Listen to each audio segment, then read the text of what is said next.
54টা নদী আছে যেগুলো ভারত থেকে আমাদের দেশে আসছে, সবগুলো নদীর উজানে তারা বাঁধ দিয়ে দিয়েছে। বাঁধ দিয়ে তুলে নিয়ে যায়, পানি তুলে নিয়ে যায়, বিদ্যুৎ উৎপাদন করে, আর আমাদের বিদেশের মানুষ এখানে ধান ফলাতে পারে না, ফসল ফলাতে পারে না, তারা তাদের জীবন জীবিকা থেকে সম্পূর্ণ বঞ্চিত হয়। আমাদের জেলে যারা মাছ ধরেন তারা মাছ ধরতে পারে না। প্রত্যেকটা মানুষকে আজকে সেই কষ্টের মধ্যে পড়তে হয়েছে। ঠিক একই সময়, এই সময়ে দুলু ভাই যে ডাক দিয়েছেন সেটা আমাদের অন্তরের সকলের ডাক, তাই না?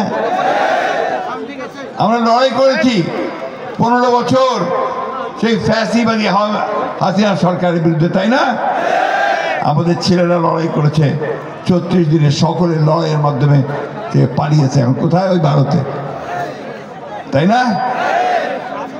একদিকে পানি দেয় না, অন্যদিকে আবার আমাদের যে শত্রু তাকে দিল্লিতে খুব রাজার হালে বসায় রাখছে, আর ওইখান থেকে আবার সে বিভিন্ন রকম হুকুম জারি করে আওয়ামী লীগারদেরকে, ঠিক না?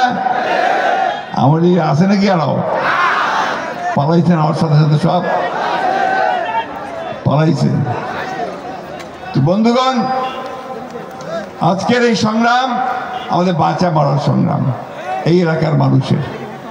এই সংগ্রামকে আমরা কখনো বন্ধ হতে দেব না।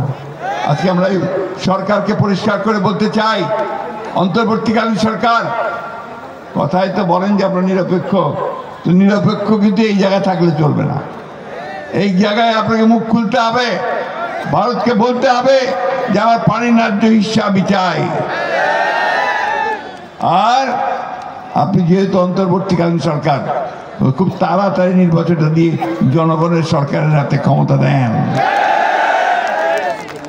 ভারতকে পরিষ্কার করে বলতে চাই, আগেও বলেছি, এখনো বলছি, বাংলাদেশের মানুষের সঙ্গে বন্ধুত্ব করতে চান তাহলে আগে তিস্তার পানি দেন, সীমান্তে গুলি করে হত্যা বন্ধ করেন, আর আমাদের সঙ্গে বড় দাদা মতন যে আচরণ সেটা বন্ধ করেন।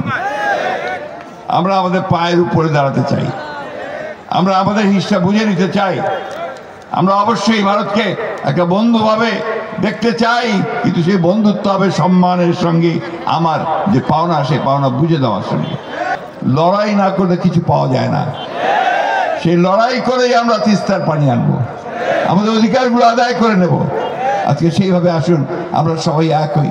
ওরা অনেক সময় বলে যে আমরা নাকি ভোট করতেছি।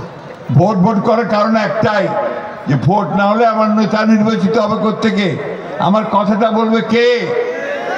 আমার তো প্রতিনিধি চাই, তাই না? সেই জন্যই আমরা নির্বাচনের কথা বলছি। আর নির্বাচন দিলে দেশটাতে যে অশান্তি সৃষ্টি হয়েছে সে অশান্তি হবে না, শান্তি আসবে, একটা স্থিতিশীলতা আসবে।